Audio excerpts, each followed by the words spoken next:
It's the 2025 Walt Disney World Lightning Lane Guide. Hello, ma'am, fam. Today we are in Walt Disney World, so I can give you my best tips, tricks, and all the things you need to know about the most confusing part of a Walt Disney World vacation, lightning lanes. Professor Molly will be going over the basics and fundamentals, updated with all the things we have learned over the last 6 months since the system debuted. And then we're gonna kick it back to me, Park Molly, who's clearly in the Magic Kingdom right now, but we're gonna do some hopping as well to show you how to best use the system in real time. And I'll show you my screen as I'm booking things and going throughout my day. It's gonna be a lot of fun. Get those pencils ready and let's hop. I was trying to make a hop joke, but this isn't really about park hopping. So I was gonna be like, let's hop to it, like such a good pun, but I guess it's about lightning lanes. So like, let's strike now. To Professor Molly. Hello, Professor Molly here, but tropical version, because I'm coming to you from the Polynesian resort because it's a lot easier for me to explain the basics of multi-pass, lightning lane, single pass, all the things when I am less distracted than inside Magic Kingdom. So let's get into it. If you watched our first big lightning lane video when they changed the system last year, a lot of this information you're gonna have heard before, but I think a refresher is always good. And note, not a lot has changed from when it initially debuted last year. All of our videos we did are still relevant, they are still accurate. So this is gonna be your 2025 guide with all of my best tips, things I've learned from using the system. Of course, I'll be back in the park using it in real time so you can see how it functions. But first, wanted to go over just some of those basics again so you have them top of mind. The Skip the Line service at Walt Disney World, previously known as Genie Plus, before that it was known as FastPass Plus, and before that it was known as FastPass. Now it is called Lightning Lane Multi-Pass and Lightning Lane Single Pass. As a reminder, lightning lanes are the physical locations at the parks. It is the physical expedited queue that you're gonna walk through.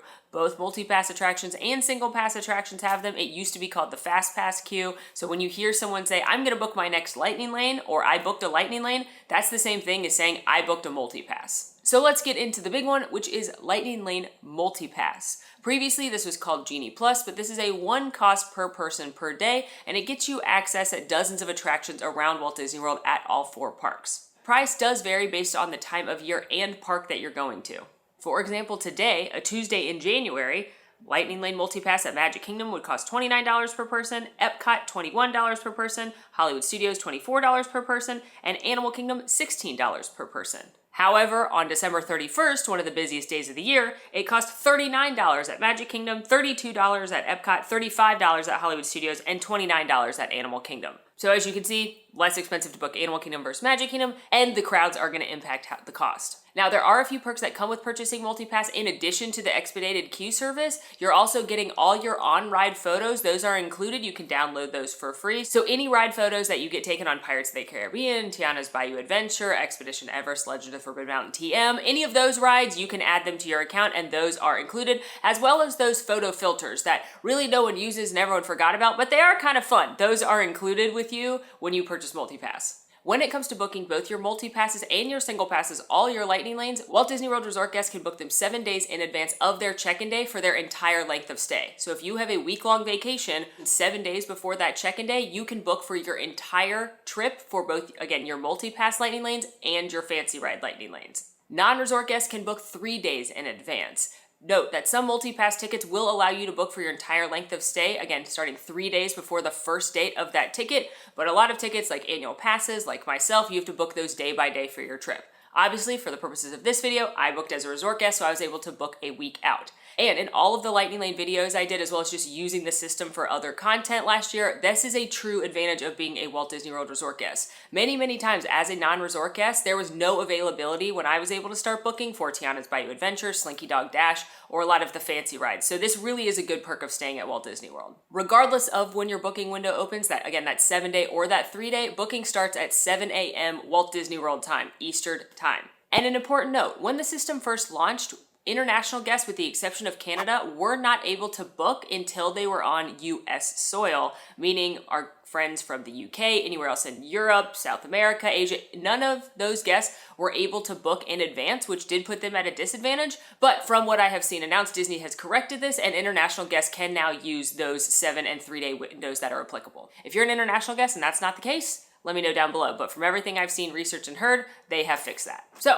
What does it look like at 7 a.m. when you are booking? First and foremost, prior to that, make sure you are linked up with all your friends and family that you would like to be booking for. It's easier if one person can book for the entire group, and note that you can link up to 20 different people and be booking for them. But keep in mind, you're going to be paying for everyone at the same time, so this first morning could get a little pricey, especially if you're booking for multiple people for multiple days for the length of your stay. But you know, girl math would tell you that by the time you get to Walt Disney World, you already paid for that. So that money is long spent and you can enjoy yourself. And you do need to book on the app. You cannot book on the desktop. But on the Walt Disney World app, from the homepage, you are going to select book multi-pass lightning lanes and single pass lightning lanes. And you can book both at the same time. You're going to then select the date you would like to book for, which park you would like to book multi-pass at, and any single pass attractions that you would like to book. You can book them all together, and those single passes don't need to be in the same park. You could book Magic Kingdom and Tron, as well as Guardians of the Galaxy if you're planning to hop to Epcot later. Once you've selected the lightning lane services you will be purchasing, you will then select everyone in your group that you will be purchasing for.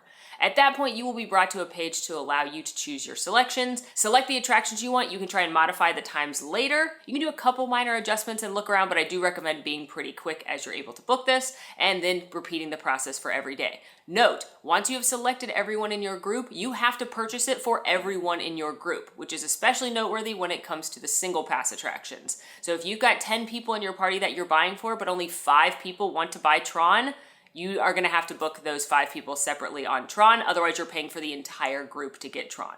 Note the system will pre-select times for you, and if you have things linked like dining reservations, it's going to try and work around those. Once your selections look good, go ahead and check out, and I do think this is a perk because you can see what's available before you've actually made a financial commitment. So if you open it up and you're going at a really busy time of year and you're not able to book 3 attractions that you'd like, you don't actually have to purchase the system. Once you've paid, you will repeat the process for any other days you're eligible. Couple of notes, if you are able to book multiple days out, book the further day out because less people have had access to that day. So if you're a resort guest staying for a week, book the latter part of your trip and work backwards. I recommend booking Hollywood Studios and Magic Kingdom as the further out days because those are the parks with the most in-demand rides. Note, with MultiPass, you can only access each lightning lane one time per ride. So you cannot book Haunted Mansion and ride it over and over again. You're only eligible, again, one time each attraction that's on the system. Also note, if you have a park hopping ticket, you only have to pay for the system once. If you are starting your day with multi-passes at Epcot but plan to hop over to Magic Kingdom later, you are going to book and pay for the Epcot price, and then yes, you will be eligible to book at Magic Kingdom later. We're going to park hop in this video, so I'll show you that in action. Now, when it comes to booking your attractions a week in advance, you can book up to 3 multi-pass attractions for each person to start your day. Now, you cannot just book the 3 best rides at any of the parks. There are tiers at most of the parks, meaning you can book 1 attraction in Tier 1 and 2 attractions in Tier 2, or all 3 in Tier 2. Let's talk about what's available with MultiPass. At Magic Kingdom, your Tier 1 attractions are Jungle Cruise, Peter Pan's Flight, Space Mountain, and Tiana's Bayou Adventure. Note, Big Thunder Mountain Railroad is also normally a Tier 1 at Magic Kingdom, but it's currently under a very long refurbishment. Your Tier 2 attractions are the Barnstormer, Buzz Lightyear Space Ranger Spin, Dumbo the Flying Elephant, Haunted Mansion, It's a Small World, Mad Tea Party, The Magic Carpets of Aladdin, The Mini Adventures of Winnie the Pooh, Mickey's Philhar Magic, Monsters Inc. Laugh Floor, Pirates of the Caribbean, Tomorrowland Speedway, and Under the Sea Journey of the Little Mermaid, also known as Utzdolm.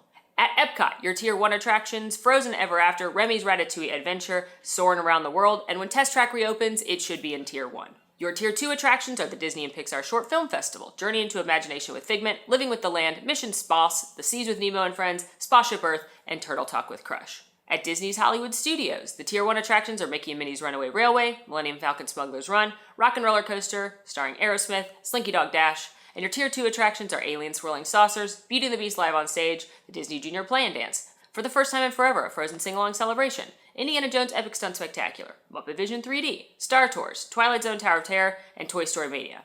And at Disney's Animal Kingdom, there are no tiers. You can book any 3 attractions or experiences you'd like, from Dinosaur, Expedition Everest, Legend of the Forbidden Mountain, Feathered Friends in Flight, Festival of the Lion King, Finding Nemo, The Big Blue, and beyond. It's Tough to Be a Bug, Cali River Rapids, Kilimanjaro Safaris, and Navi River Journey. Note that there are still no character experiences such as Princess Fairy Tale Hall or meet and greets included with Lightning Lane as there used to be with Genie Plus. I thought perhaps that might come back, but it didn't. Now, my recommendations for when you're booking at each park. At Magic Kingdom, your top priority should be Tiana's Bayou Adventure, followed by Peter Pan or Jungle Cruise if you've no intention of getting wet. For Tier 2, your best bets are Pirates of the Caribbean or Haunted Mansion.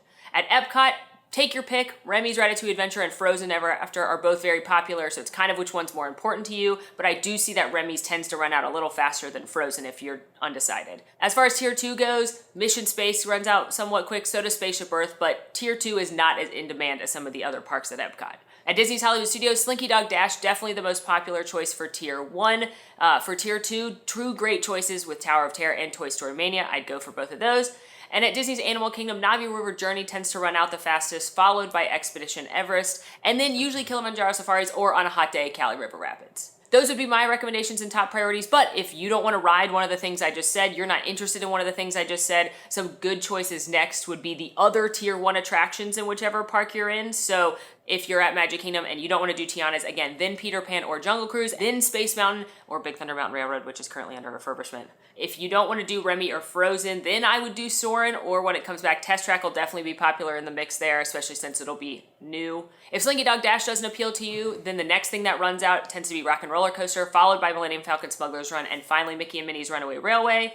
As far as Tier 2s go, if the things I initially mentioned don't appeal to you, you don't want to ride those attractions, good choices could be Buzz Lightyear Space Ranger Spin, It's a Small World, Mini Adventures of Winnie the Pooh, or Utstrom at Magic Kingdom. There aren't really other great Tier 2 choices. Those attractions don't tend to get long lines or be in super demand at Epcot, so take your pick when it comes to that park.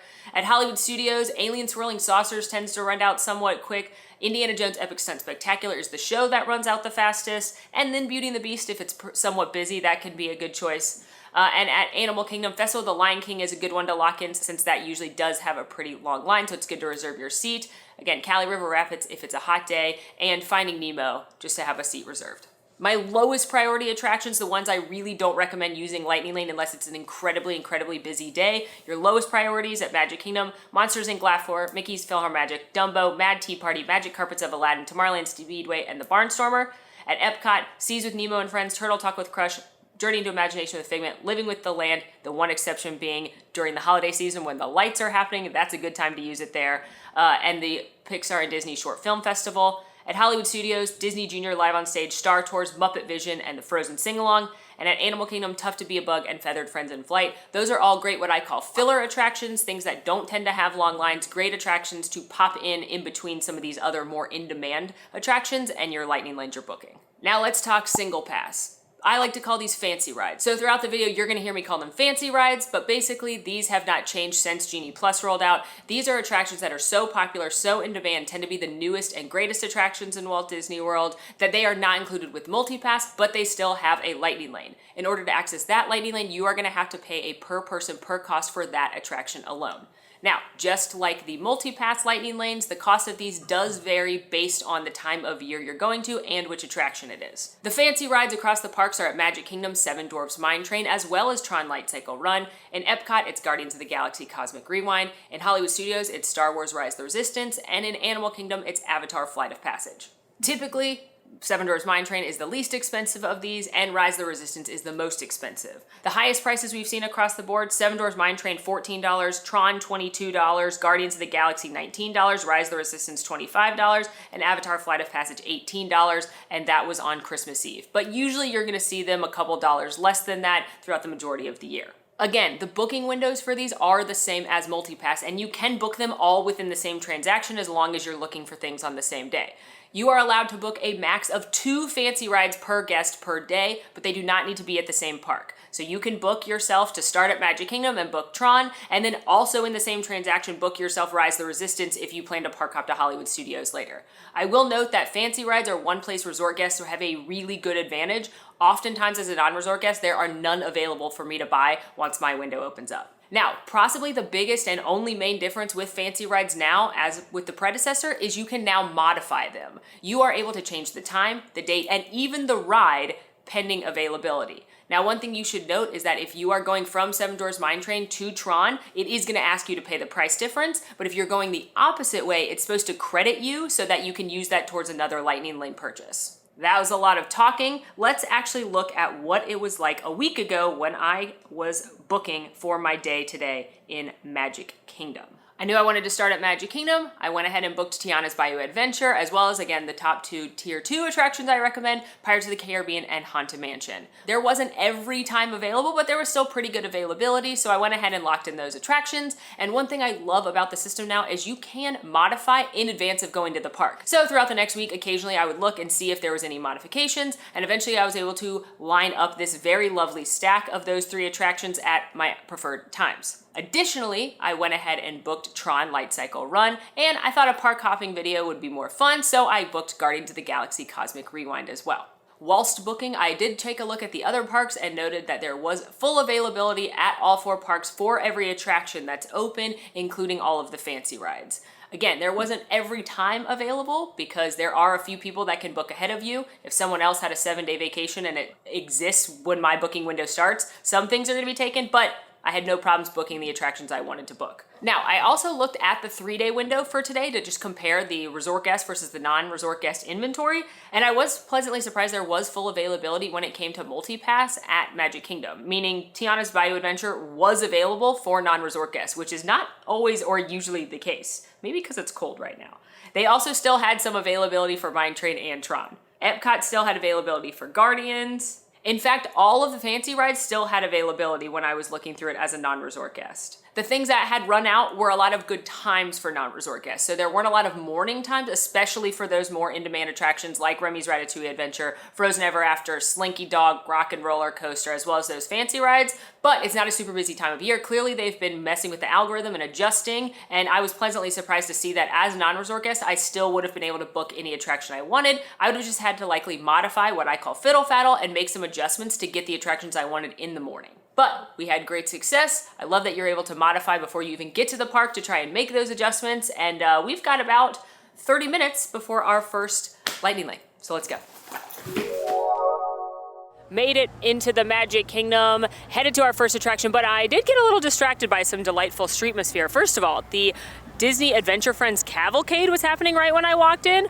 This cavalcade used to only be in the late afternoon, so I was delighted to see it in the late morning. It's got a ton of fun different characters in it, from Zootopia and Rio and Encanto. Love this one. And then I was charmed by the Main Street Philharmonic playing a set out in front of the castle.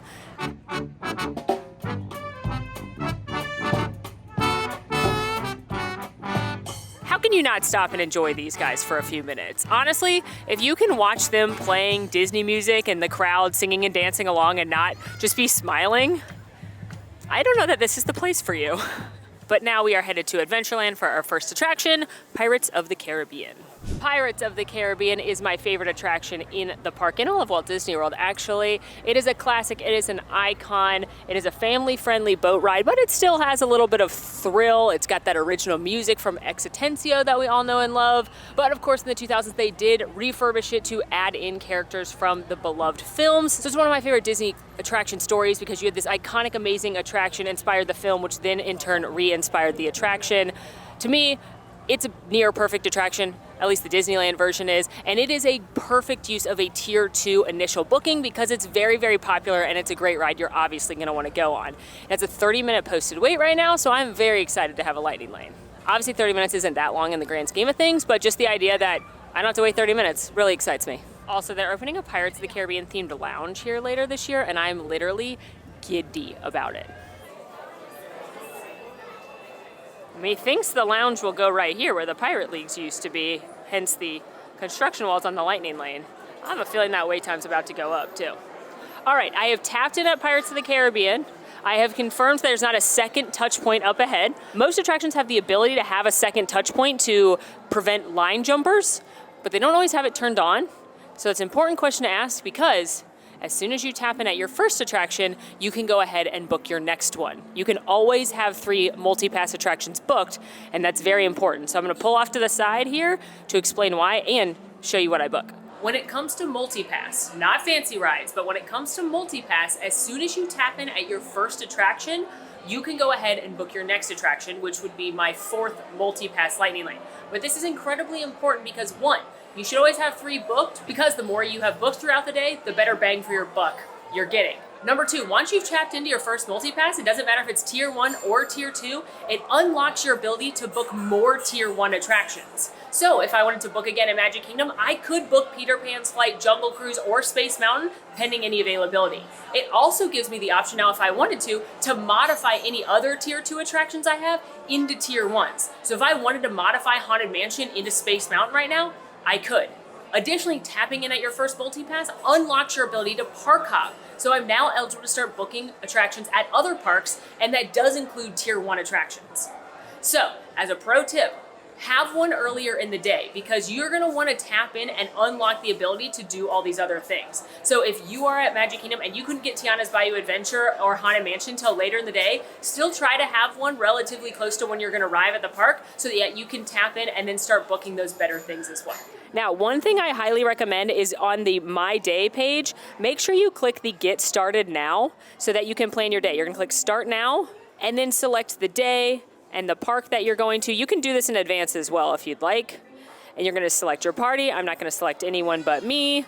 And then you're gonna select the attractions you wanna do today or that day. So I've already got Haunted Mansion, but I'm gonna click it anyway. We're gonna do the other Tier 1s. So Jungle Cruise and Peter Pan's Flight, Space Mountain. Let's see, let's also keep an eye on Seven Dwarfs Mine Train. That's another fancy ride. You can choose interests if you want Disney to suggest things like princesses or villains. You can see your display preferences, and then it is going to generate your day. And the reason this is important is because now when you look at that tip board, it is going to pin those attractions to the top. So this is what my tip board looked like before. I'm gonna refresh it, and now those attractions I just pinned are at the top, so I can easily book another attraction. So let's see, Jungle Cruise, that's Tier 1, that one is out. Peter Pan is Tier 1, it's out. Mine Train Fancy Ride, that's out. Space Mountain has good availabilities in a couple of hours. Let's also go check over at EPCOT because I'm gonna hop over there. Let's see if there is anything left for Frozen, no, or Remy, no. So I think because my first two attractions are close together, I'm gonna book Space Mountain. And then once I tap in at my second attraction, I'll book something at EPCOT and try and fiddle faddle for something better. So we're gonna go ahead and book Space Mountain, lock that in, and we're good to go. Now, an important thing to note is when I was booking, you may have noticed that I selected Space Mountain and then it asked if anyone was joining me. A lot of people say, like, I only am good at using multipass because I'm one person and it's easier to book me versus a bunch of other people. But no, it asked who else was coming after I had selected Space Mountain. So this information I'm giving you does apply for bigger groups as well. Like I said this morning, you can link up to 20 people at a time and be booking for all of them. So the logic that I'm saying, the information that I'm saying does work for bigger parties than just one as well. Bring me Captain Jack Sparrow, or I'll be sending you to Davy Jones.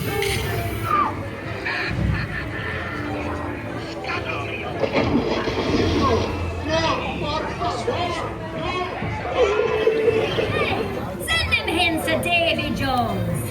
It's the rum they want.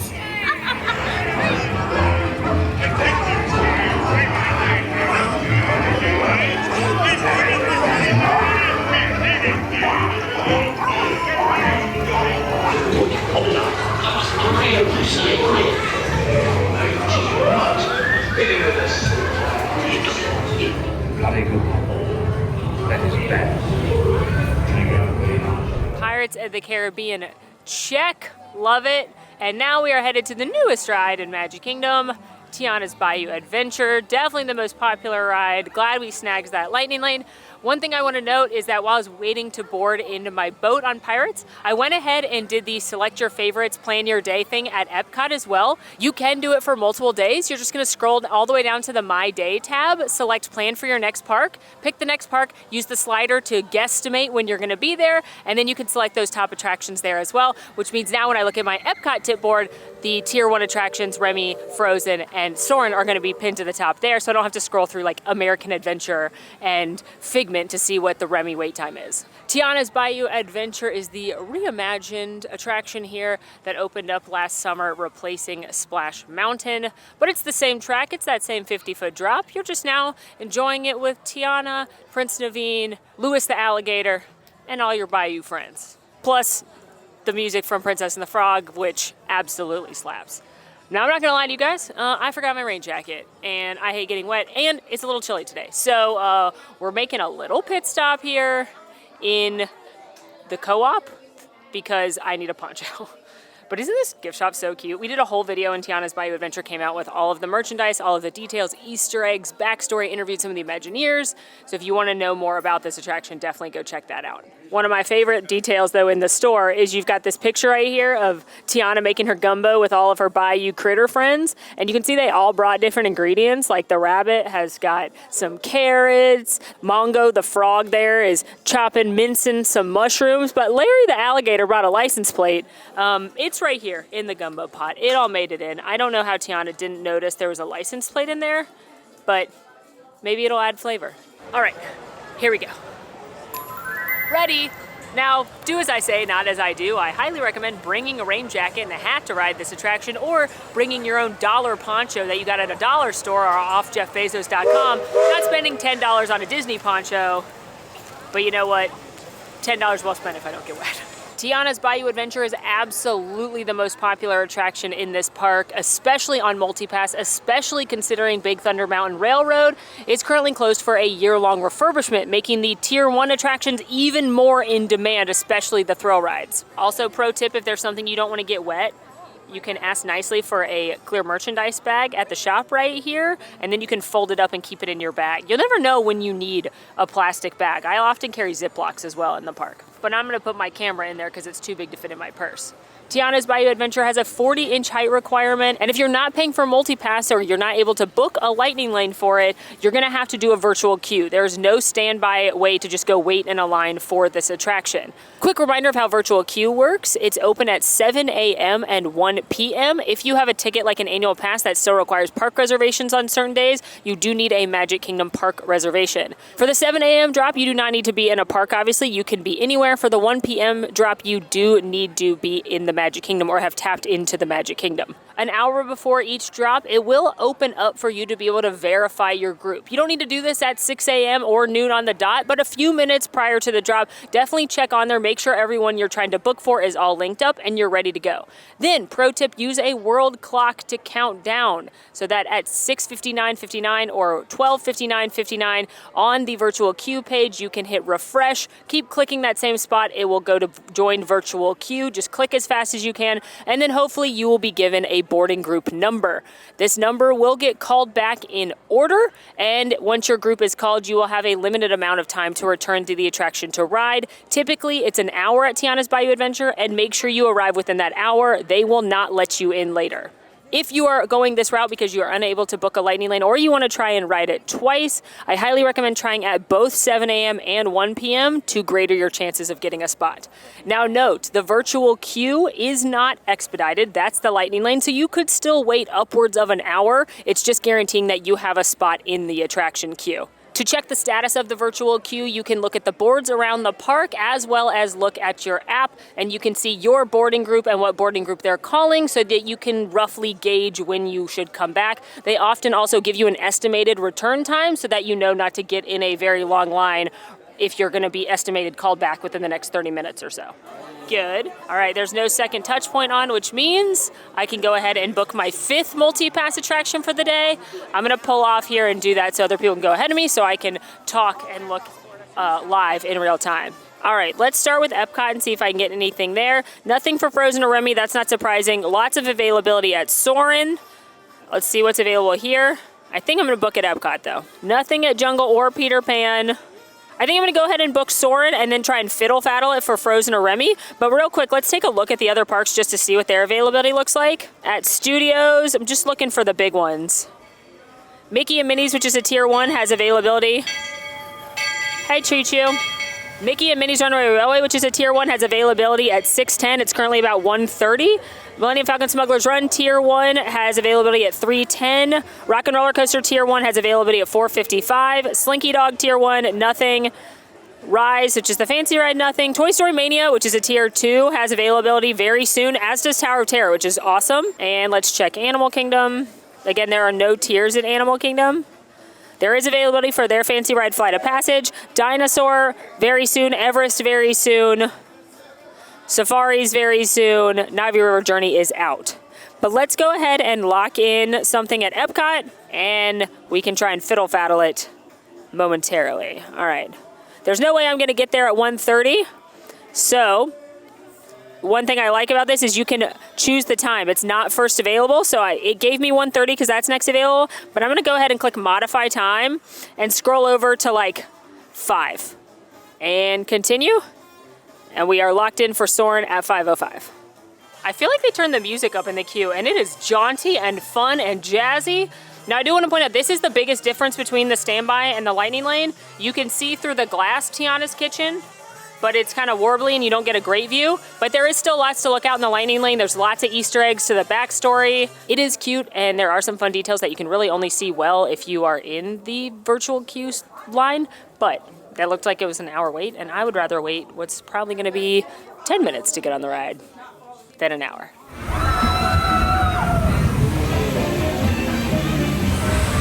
try a little stuff ahead.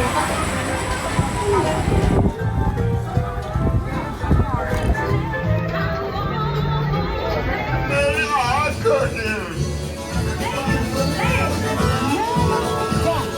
We'll ask them to join the band for sure.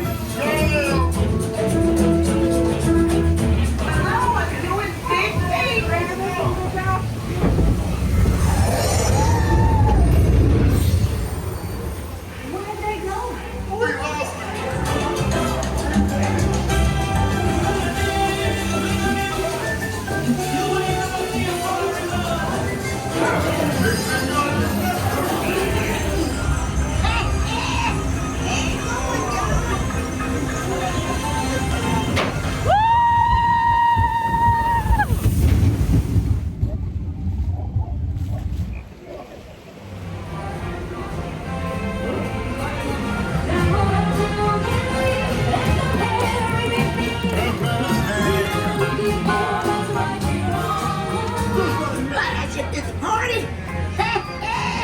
Survived mostly unscathed.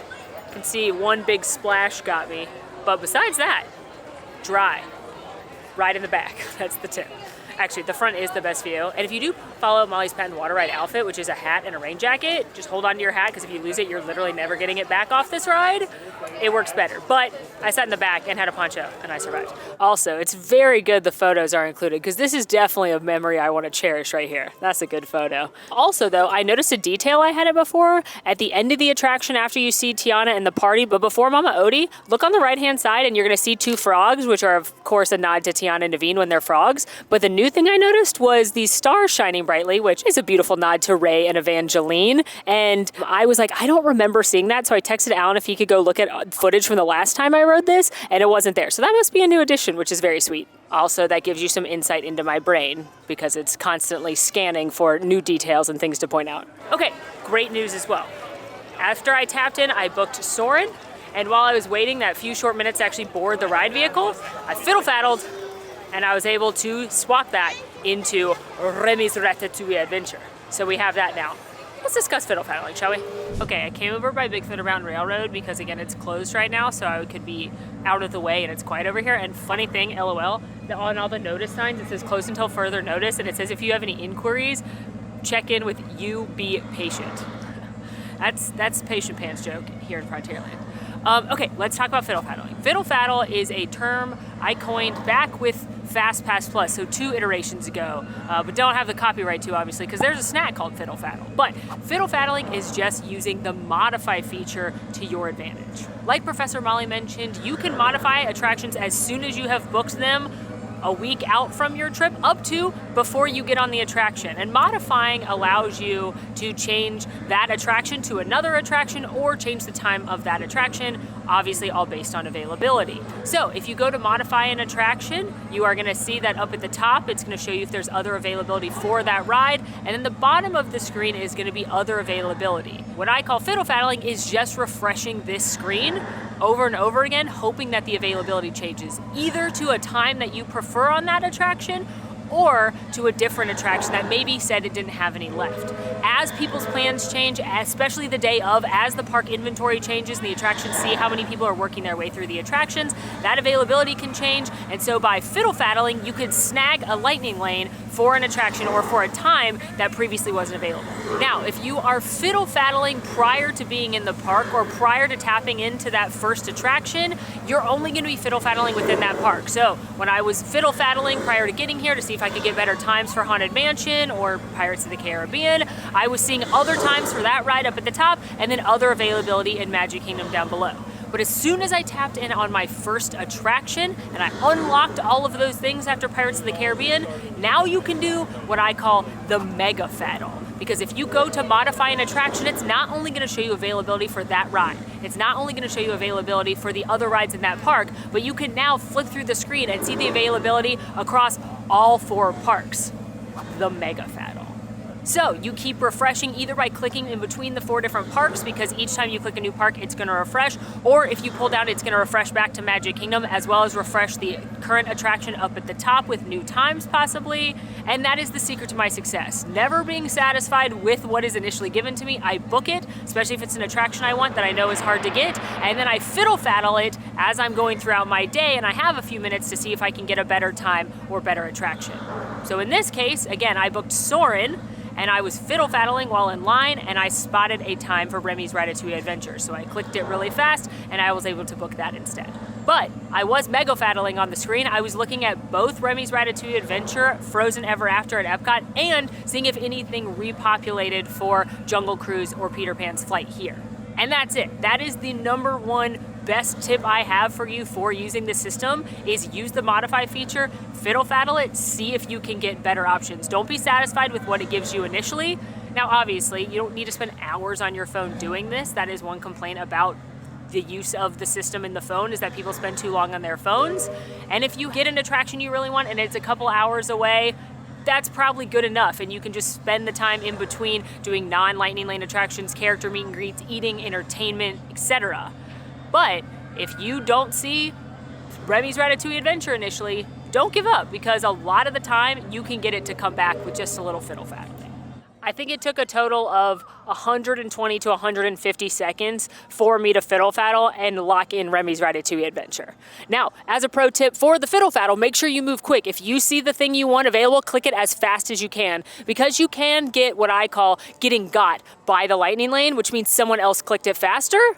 But if that does happen, don't lose hope. That's just a sign that things are moving and things are repopulating. One of the best times to fiddle faddle is if you're like me and you're not a rope dropper, you're not a morning person, the day of is a good time to fiddle faddle. I was able to modify all 3 of my attractions today to earlier times, because once the park opens and the attractions are able to see how guests are moving through things, how the crowds are flowing, people are changing their plans and canceling things, more things tend to open up early in the day versus maybe the day before. So always not a bad plan to check the morning of if you're not completely satisfied with your schedule.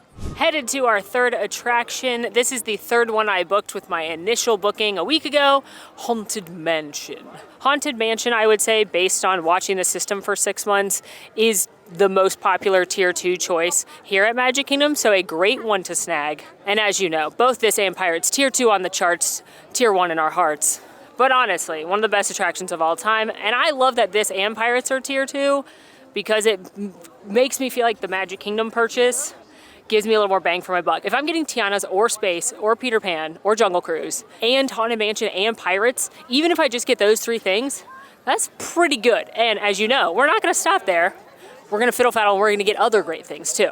It's the same thing at Hollywood Studios. If my initial booking is Slinky Dog or Mickey Minnie's Runaway Railway or Rock and Roller Coaster or Smuggler's Run, and then also Tower of Terror and Toy Story Mania, those are 3 really good rides, so I feel like I'm off to a good start. It's a little harder to look at that way when you book at Epcot and you book Remy or Frozen, and then you have to book like Spaceship Earth and Mission Space, which neither one gets super long lines, which makes it a little less worth it to me at Epcot.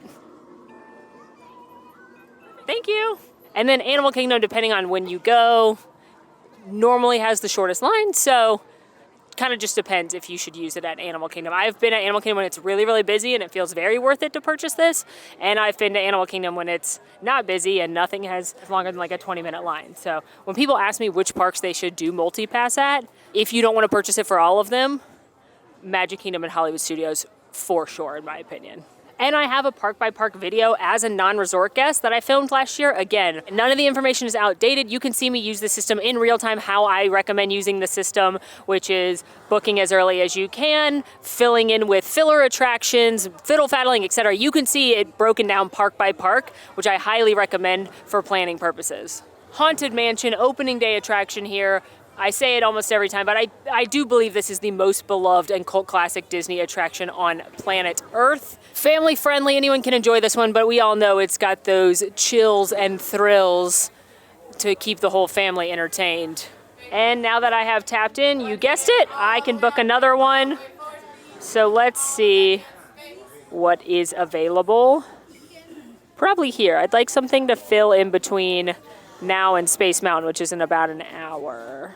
All right, let's see. Haunted Mansion still is available. Jungle Cruise and Peter Pan do not. Mine Train, which is a fancy ride, popped back up with availability, but I've already booked 2 for the day, so I can't buy another one. Look what happens if I try and buy it for myself. It will say, I'm not even an option. I can't even choose myself. Not eligible. Molly has reached the SinglePass purchase limit for the day. So no more fancy rides for me, but it's good to know it came back. Let's see. Buzz has times around 6. I could book a lot of filler rides for soon, like Mad Tea Party or Dumbo. Mini Adventures of Winnie the Pooh is out for the day. Pirates is out for the day. This is without any fiddle faddling. So I'm going to go ahead and just book Buzz probably, if nothing pops up, and then I'll fiddle faddle it for something else or another time. All right, so I'm going to book the 6 o'clock time, but don't forget you can always click modify time and see more, and we're all set.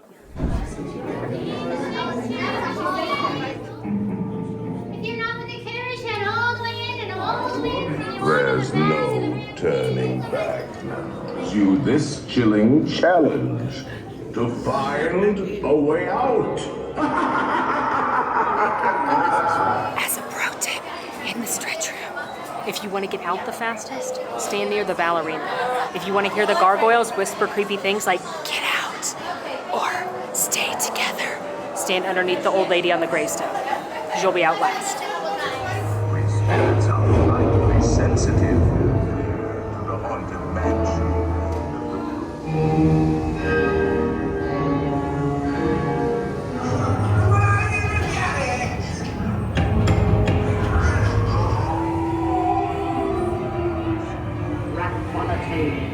You'll be expecting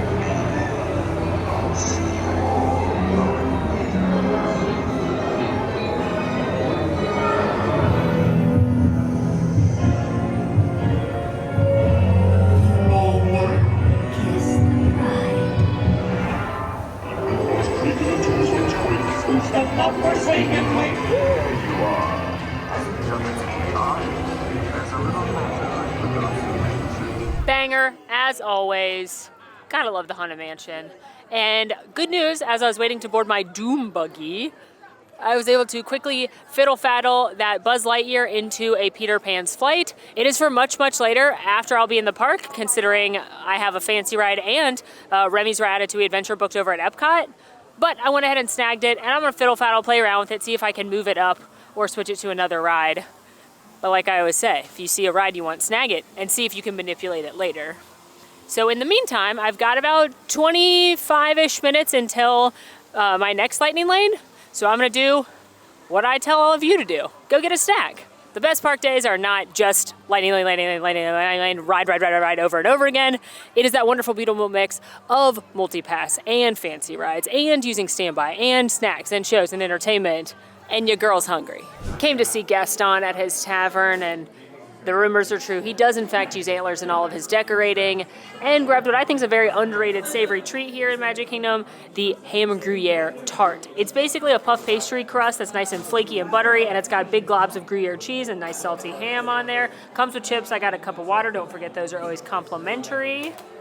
And gonna enjoy this.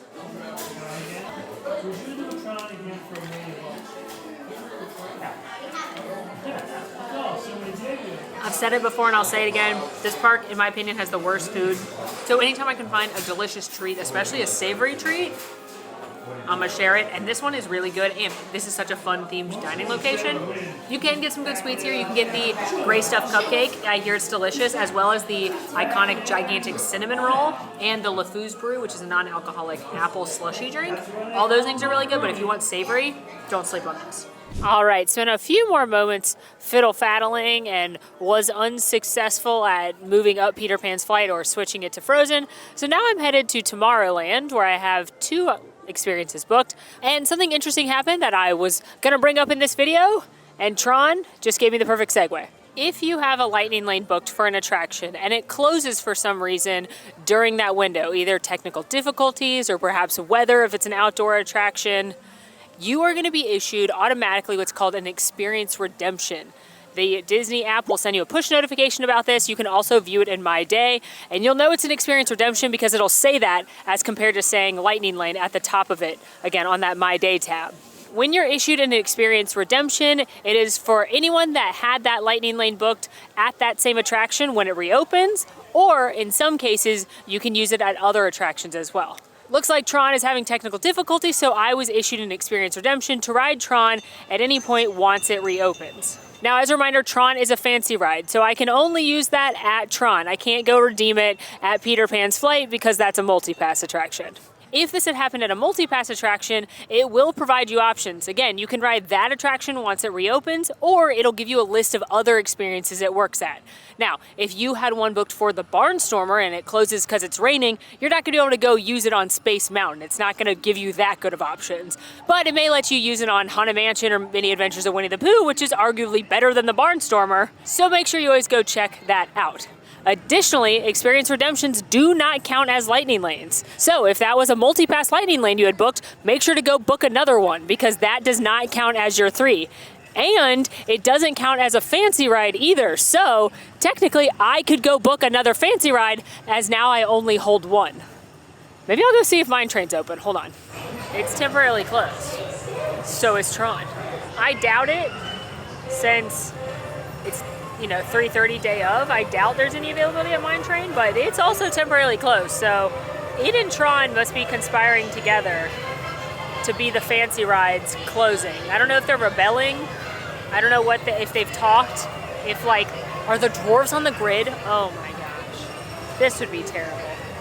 This would be terrible if the dwarves were on the grid. Can you imagine Dopey on the grid? Oh man.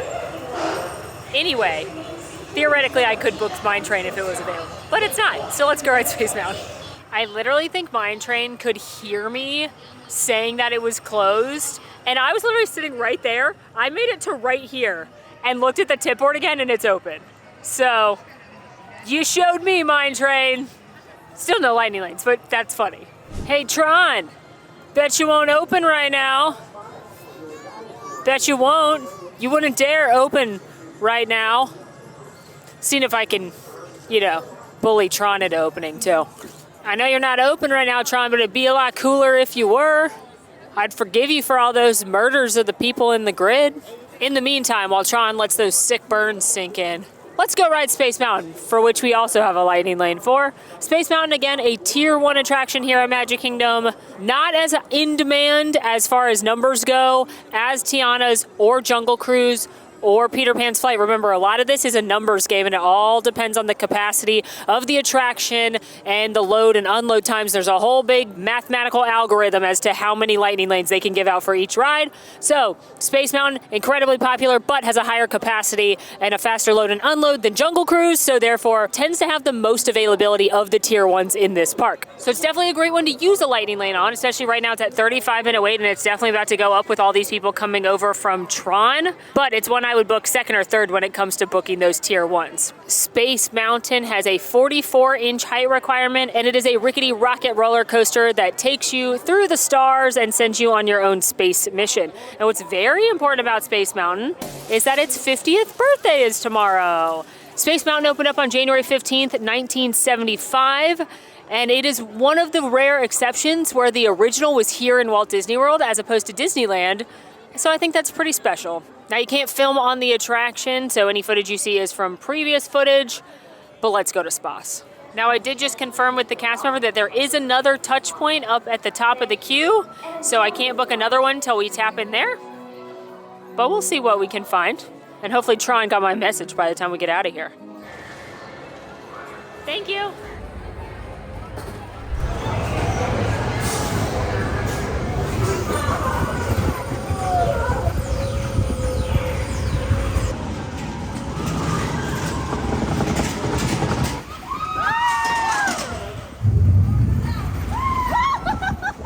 Y'all aren't gonna believe this. I got off Space Mountain, Tron was still closed.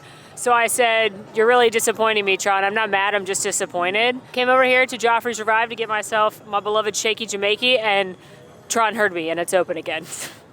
Anyway, after tapping in twice at Space Mountain, they had the second tap on up at the load area. I went ahead and booked Soarin' over at EPCOT since I know that's where I'm headed shortly. And I'm gonna still continue to fiddle faddle. I fiddle faddled in line while waiting for my Joffreys. For some reason, the app just decided to uncheck Frozen as a favorite of mine. So when I was fiddle faddling, I was having to scroll all the way down to look for Frozen. So I edited my selections, rechecked Frozen. It showed back up. I got, but hey, at least it keeps popping back up. Maybe we'll get it. Frozen is elusive, like ice melting or something.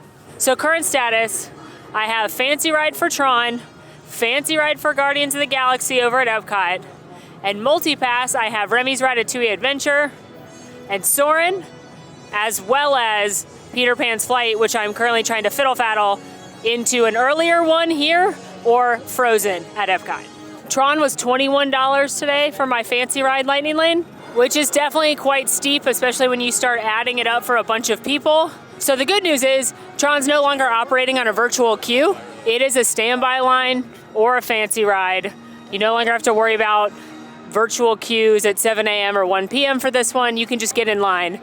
That said, it's incredibly popular and typically has one of, if not the longest waits in the park. So as with any of this, it's all up to you and what's important for your family, what do you want to prioritize, your budget, etc., as to what you're going to spend money on. Also note, you do not have to buy Multipass to purchase Fancy Rides and vice versa. You could just purchase Fancy Rides, you could just purchase Multipass.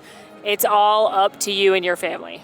Or if you're going to Animal Kingdom a lot of the time, you may not even need to purchase Multipass and just book that Fancy Ride for Flight of Passage. So again, it's a mix and match situation. It's all about whatever you want to do. Obviously, if you're coming at a busier time, if you've got room in your budget, if you're not a rope dropper, then yeah, you may want to purchase Multipass every day for all of the different parks.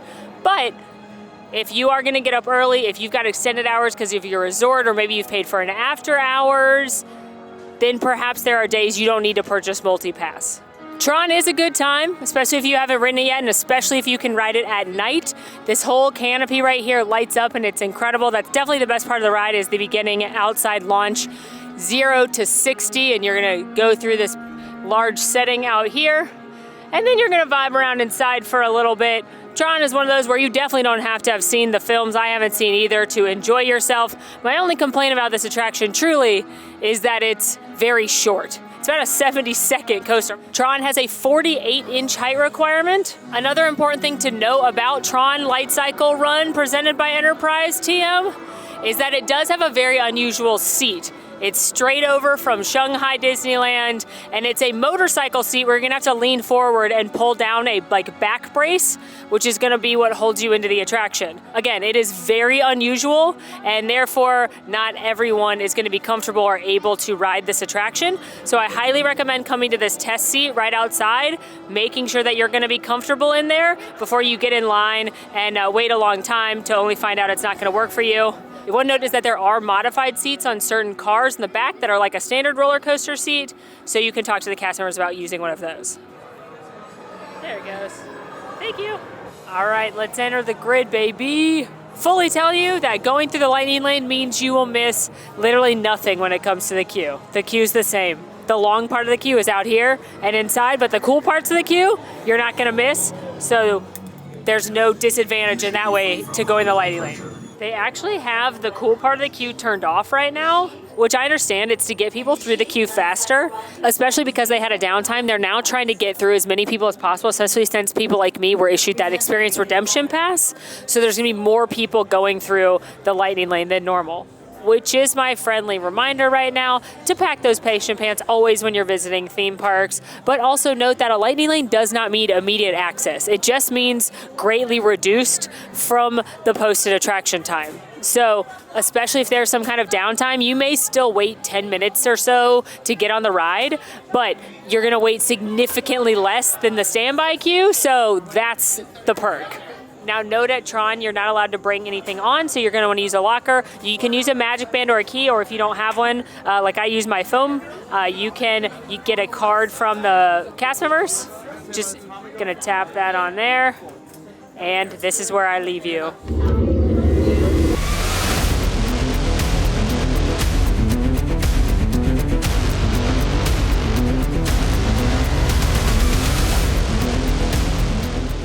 All right, Tron, done, check. We have entered the grid. We have committed a crime, a murder on the grid, and we have exited the grid. And speaking of exiting, it's time to exit this park. We got a date in space over at Epcot. Now, because I am headed out of the park, I went ahead and canceled my Peter Pan's Flight lightning lane. So I like to imagine right now there's someone fiddle-faddling on their phone, refreshing that screen, and Peter Pan at 7:15 just popped up and they got so excited because they were able to book it. That's what I like to picture anyway. I did cancel it for 2 reasons though. One, I'm not gonna use it. I'm leaving the park. I'm not gonna keep a Peter Pan's Flight lightning lane when someone else can use it and have some magic in Neverland. It also does benefit me a little bit to get rid of it because, like all good things, the Mega Faddle comes at a price. And the price for being able to Mega Faddle is the fact that it defaults to Magic Kingdom. So every time you refresh, every time you pull down, it sets back to Magic Kingdom. Then you can click over to Epcot, but if you want to check Epcot again, if you want to refresh, it's gonna default to Magic Kingdom. So it's actually easier and faster for me to fiddle faddle for Frozen Ever After directly on the Epcot tip board. So because I have canceled Peter Pan's Flight, I only have 2 booked now, which means I can refresh directly on the Epcot tip board over and over and over again and hope Frozen pops up. I'll show you what I mean. I got Frozen Ever After pinned to the top of Epcot, and I can just pull it down and refresh it. You'd think of all the lands for this to go faster, and it'd be Tomorrowland, but it's not. Anyway, this is a more direct route since I'm aiming for this one thing at this point. But with that, we are headed out of Magic Kingdom, gonna get the monorail over to Epcot. We did 5 banger attractions, 4 multi-pass, 1 fancy ride, got 2 snacks, and now we're headed out of the park. I was here for about 5 hours. I also did see 2 forms of entertainment, but obviously you can move a lot faster than I do when you don't have to stop and yap before and after each attraction. The point of this video is not to see how much I can do, but just to show you how the system works realistically, which leads me to a good point to talk about some filler attractions. Again, filler attraction means no harm, means no offense. I'm not saying anything on this list is bad. I'm just saying these are good things to do in between using those lightning lanes. Because again, if you take away one thing from this video, the best days in the park are a combination of lightning lane and standby and entertainment and snacks and all the above. If I wasn't leaving this park, I would have left well enough alone with that Peter Pan's Flight at 7, and I would have just kept working with the other 2 spots throughout the day. So what are some good attractions that you can do as filler rides?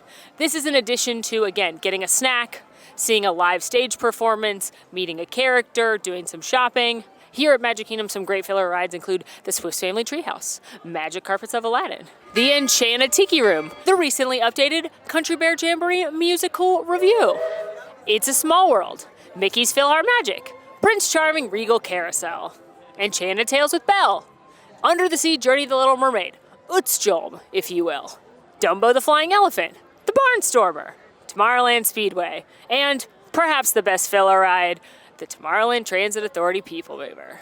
Over at Epcot, most of the rides are filler rides, if we're being really honest.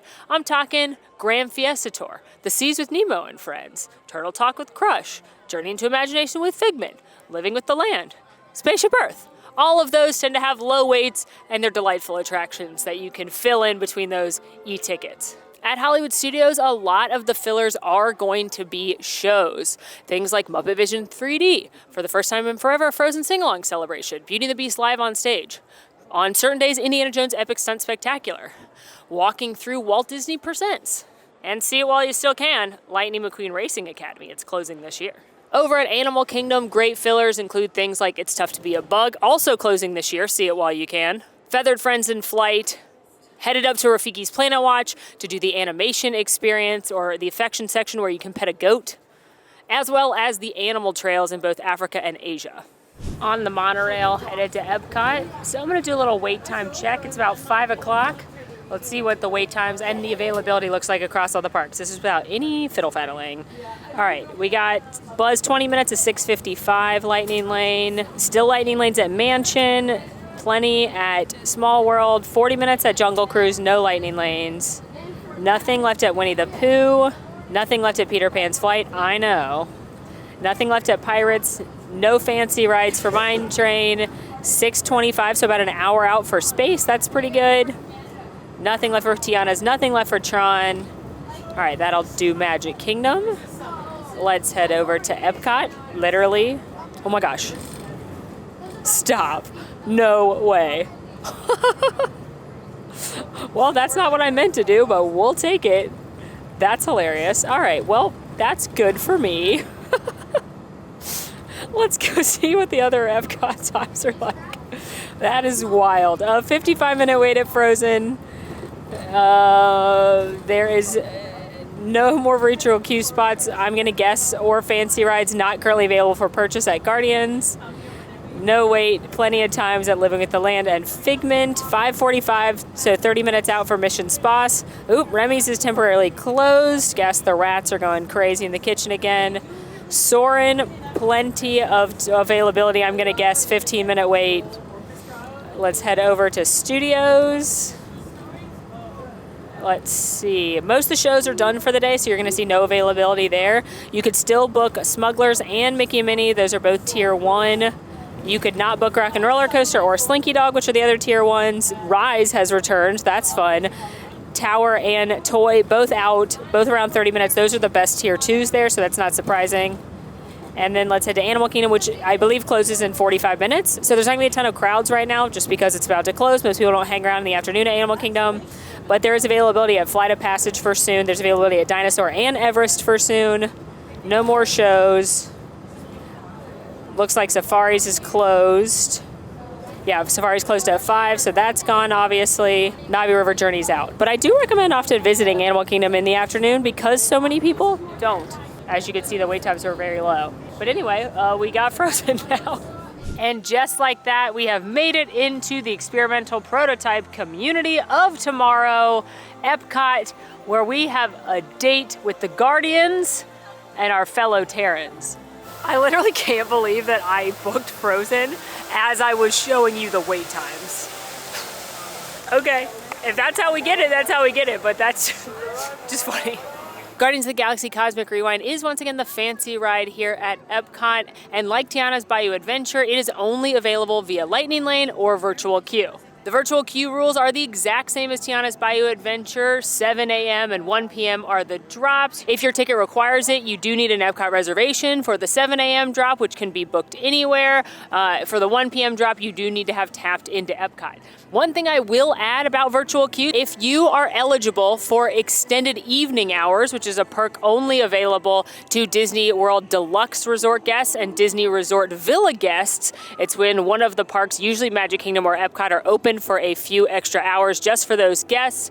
If you are eligible for that perk, there is an additional virtual queue on those days only at 6 p.m. And you do have to have a valid hotel reservation linked to your My Disney Experience account. Don't try and join the virtual queue at 6 p.m. if you're not staying at a qualified hotel. Guardians of the Galaxy Cosmic Rewind has a 42-inch height requirement, and it's a first-of-its-kind Omni coaster, meaning the cars can turn and make you look at all different directions. Here, you're once again going to team up with all your favorite Guardians. Star-Lord, I don't actually know if he's anyone's favorite, Rocket, Groot, Gamora, Drax, Cruella de Vil, and Sergeant Jeffords to once again save the galaxy.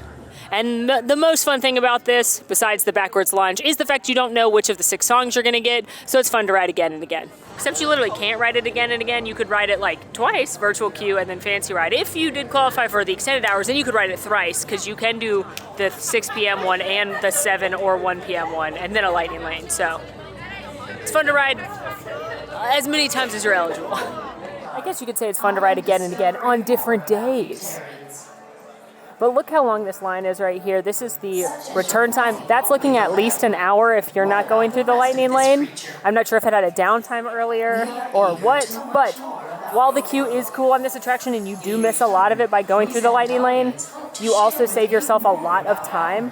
For me personally, I don't care for virtual queues because I don't like not having control of when I'm gonna get called back, especially if you're doing something like park hopping and you don't know when your group's gonna get called or if it's gonna take 20 minutes or an hour. I just prefer to have a time locked in. So I tend to wanna book the lightning lane for the attractions that have virtual queue. But as with anything, it's all down to what you prefer and what your plans are. Or even if you're not park hopping, when I'm at Epcot, for example, I like to do my rides first and then eat and drink around a festival or eat and drink around the world. With a virtual queue, you don't know when you're gonna get called back. I could be having a delicious beverage in Germany and then have to walk all the way to the front of the park. After drinking a beer, ride this ride? No, I couldn't. So, for me, on this ride in particular, I do tend to go for the fancy ride. But as with anything, it's all about what your family prioritizes when it comes to making these decisions. I'll walk onto your vehicle. We'll be right behind you. Nothing to worry about. Unless we cannot stop this unusually large man, then you're likely doomed. What is that noise? Noise? No one's gonna stop rock and roll from existing. Oh, crud. Is that the kingdom? The big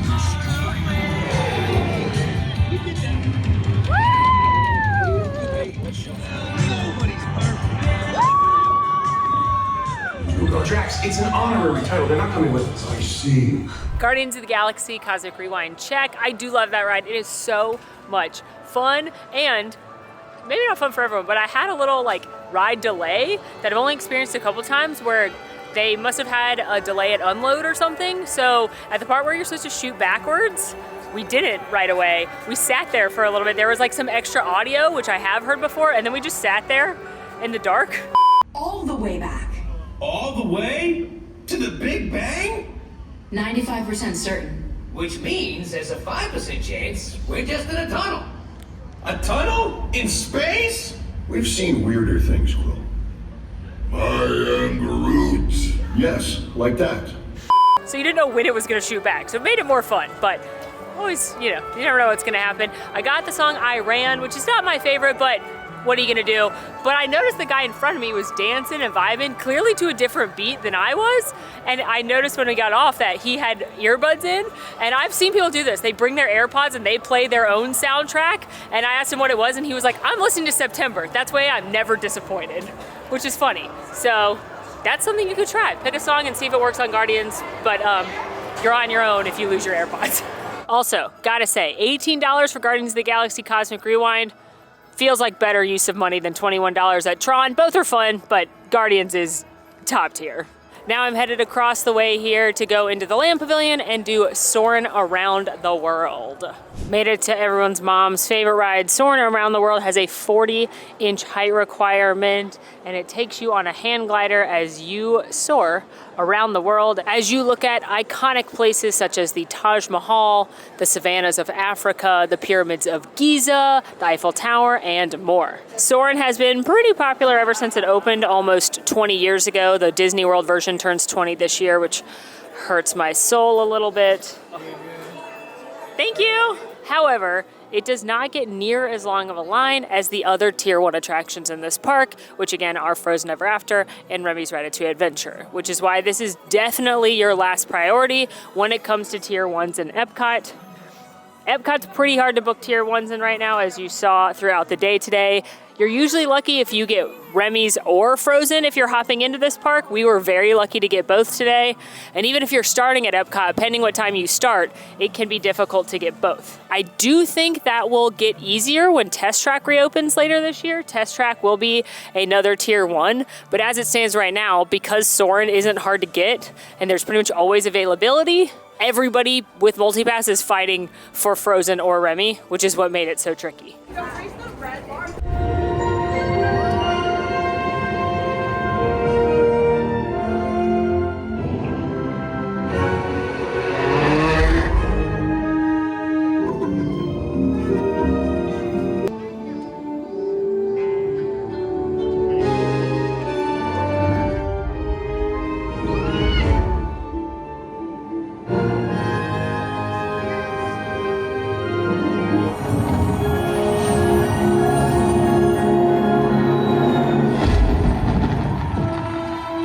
Soarin', a winner as always. I do like that they updated the last scene a couple months ago so that it shows current Epcot. It used to show old Future World.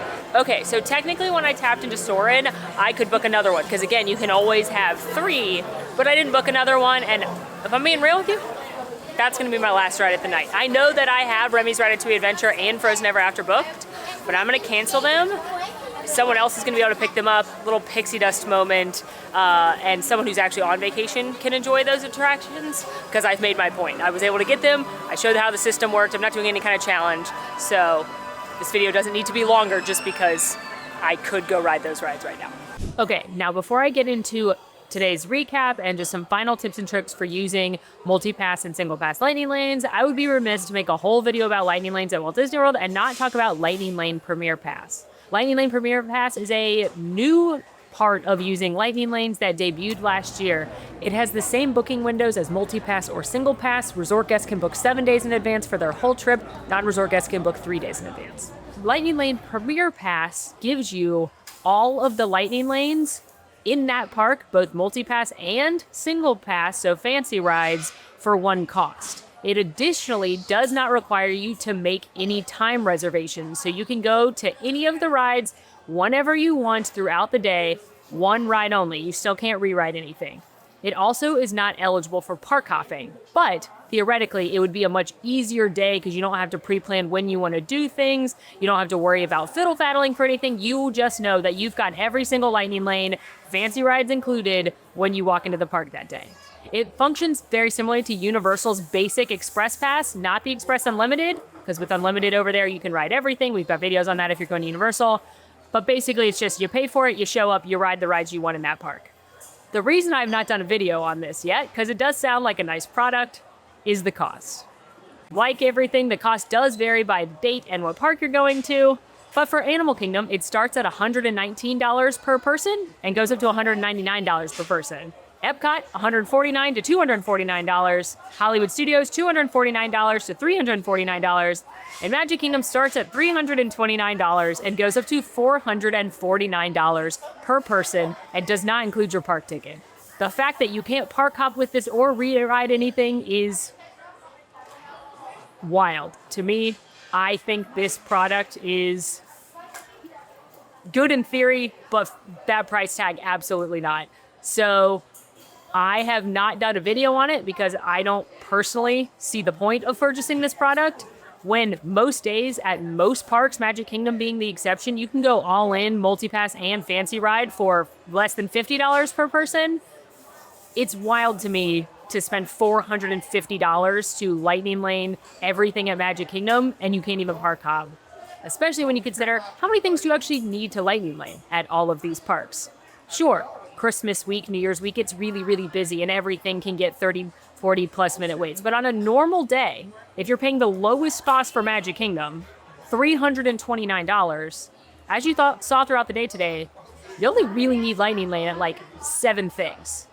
So that product does exist. If you've got that amount of money lying around and you don't want to deal with fiddle faddling or reserving times, live your best life. But I should also note there comes a point in this product that it's less expensive to do a VIP tour if you max out how many people can go on a VIP tour. Up to 10 guests are the same cost. There is a minimum per hour, and it's several $100s per hour. But if you put 10 people on a VIP tour, it actually ends up being less than the cost of buying this for 10 people. So there's that product. If you really truly want me to review it, I can, but considering I could pull all the lightning lanes for any one park with regular multi-pass, I don't know, I see the point. So let us recap our fabulous day here. Again, I paid $29 for multi-pass today and was able to reserve Pirates of the Caribbean, Tiana's Bayou Adventure, Haunted Mansion, Space Mountain, Soarin' Around the World, Remy's Ratatouille Adventure, and Frozen Ever After. Additionally, I paid for those fancy rides, $18 at Guardians of the Galaxy Cosmic Rewind and $21 at Tron Light Cycle Run. Hopefully this video was very helpful in showing you everything that you need to know to maximize and use the system efficiently on your next Walt Disney World trip. Note, this is not how the system functions in Disneyland. Disneyland, while changed the name to match Walt Disney World, still functions like Genie Plus, meaning it is a first available system. If you'd like an updated video there, we do have some Disneyland trips in the works for this year, so let me know and I can potentially do a new one at Disneyland. But as far as Walt Disney World goes, that is all the info. That is the updated Lightning Lane guide for 2025. So let's recap some of those top tips. Number 1, always book as soon as you can. And that applies to both when your booking window opens, either they're 7 days or 3 days out, or when you're in the park. As soon as you tap into that next attraction, be booking the next one. Because again, you can always have 3 multi-pass rides. So in most cases, it is to your advantage to have 3 multi-pass rides. If there's an attraction that you really want but you can't find the right time, go ahead and book it and then try to fiddle faddle it for a later time. Additionally, it's also in your best interest to start using the system relatively early in your day. So if you are unable to get early times for some of the attractions you want, it is highly recommended to book one in the time window that you're going to be arriving so you can go ahead and tap in somewhere and then start booking those lightning lanes for other attractions. Number 2, don't forget that tapping in at your first attraction unlocks a whole bunch of things. It unlocks booking other tier 1s, modifying current attractions into tier 1s, and park hopping, including those tier 1s, which is again why it's in your best interest to be tapping into an attraction relatively quickly after you get into the park. As always, fiddle faddle. Never settle for what you are given initially. Continue looking and see what you can find. As you saw today, through a little bit of fiddle faddling, I was able to book tier 1s across the board. I was able to move times that I wanted. So giving yourself a little bit of time to just kind of hold down the screen and refresh while you're standing in a queue or running to the restroom or whatever can really benefit you. Number something, make sure you pin your things. Make sure that you, on the My Day page, get started and select your favorites. That way, when you are fiddle faddling, when you are looking at the tip board, you can see your top attractions. You don't have to worry about sliding through a bunch of different attractions you're not trying to book, because when it comes to fiddle faddling those big attractions, every second really counts. If you are park hopping, consider your 4th attraction booked being in the next park, especially if you're aiming for another tier 1. So for example, today, the first thing I did when I tapped into my first attraction at Pirates was look to see if I could get Remy or Frozen. If I had been going to Hollywood Studios, the first thing I would have done would have been to see if I could have possibly gotten Rock and Roller Coaster, Slinky Dog, or Mickey and Minnie's Runaway Railway. Number something. Know which parks you want to use multi-pass and which ones you don't. As I said with that Animal Kingdom example earlier, in that case, it may be more beneficial to rope drop Animal Kingdom, just purchase the fancy ride for Flight of Passage, and book your multi-pass lightning lanes at your next park so that you can lock in some favorites. Which brings me to rope dropping. A lot of people swear by rope dropping, and it's true. Rope dropping, which is the Disney term for getting to the park prior to open so that you can be some of the first people on the attractions, is certifiably a good way to maximize your day. Being in the park as soon as the park is open is inarguably a good way to get more things done. If you are going to rope drop, consider rope dropping those fancy rides to save some money, or consider rope dropping one of the tier 1, or if you're not worried about that, you're happy to spend the money on the fancy rides, rope drop another tier 1 attraction, so that's one less thing you're fighting to fiddle faddle for. Personally, I don't like rope dropping. I'm not a morning person. It's very crowded at rope drop, so I prefer to come in a little bit later and fiddle faddle my way throughout the day and then take advantage of being here later at night. There's no one right way to have an amazing day at Walt Disney World, so don't let anyone make you feel bad if you don't feel like getting here for rope drop. But again, on the other side of that, inarguably, being here for longer means more things, means tapping in faster, means being able to book more things. It all just comes down to what's important to you and your family. Is it getting every single ride in the park done, or is it having a little bit more of a relaxing trip? And hey, maybe you're an early riser. I'm a night gremlin. Also note, the tip board will always let you know if you can book another one. If you ever have any question of if you've booked too many, if you've got an experience redemption from an attraction closing, look at the top of the tip board and it will say you can book another one right now, or it'll say you could book another one once you use one. So the tip board will help you along the way. And speaking of those experience redemptions, remember, that's what you get if your attraction is closed during your return window. Make sure if you get one of those that you book another thing if it's a multi-pass, because that no longer counts as one of your 3. And if it's a fancy ride, it no longer counts as one of your 2. So you could book another one if you plan to head to another park, or there were 2 in that park like there were for me today. Next. Being a Walt Disney World Resort guest really does give you a big advantage when it comes to the system. Being able to book 7 days in advance as opposed to 3 days, especially during busier times, is often the difference in being able to book the fancy rides and book popular rides like Slinky Dog or Tiana's Bayou Adventure. There have been many times that I, as a local annual pass holder that can't book until 3 days out, have not been able to book fancy rides, especially Rise of the Resistance. So just keep that in mind when you're making your travel plans, that yes, it's typically more expensive to stay at Walt Disney World, but the perk of being able to book early, coupled with the perk of being able to get into the parks half an hour early, and if you're at a deluxe resort or a villa resort, extended hours on certain nights, those are all pretty good perks of staying at Walt Disney World Resorts. And as a pro tip, this is not a sponsored video, but if you want to stay at a deluxe resort or a villa resort for a fraction of the cost, this is why we partner with DVC Rental Store. We stayed there last night at the Poly for 1/3 of the rack rate. So you may be able to book a resort that has those extended hour perks for the same cost as Caribbean Beach. Regardless of if you're a Walt Disney World Resort guest or not, when your booking window opens, if you have a multi-day ticket, book the furthest days out because that is going to have the best availability. I recommend aiming for Hollywood Studios and Magic Kingdom on those days because those are the 2 parks that are the most in demand for lightning lanes, especially Rise of the Resistance.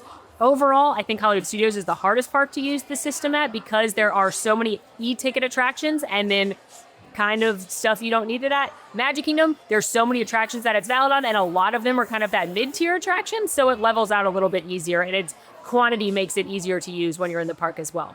Over the holidays, I did a video at Hollywood Studios to show you what it's like as a non-resort guest trying to book day of and what that looked like. So check that out for kind of a worst-case scenario using the system. And spoiler alert, I was still able to have a very successful day using these tips and tricks. And lastly, as I keep saying, the best days are not just lightning lanes. The best days are not exclusively spent on your phone refreshing and fiddle faddling.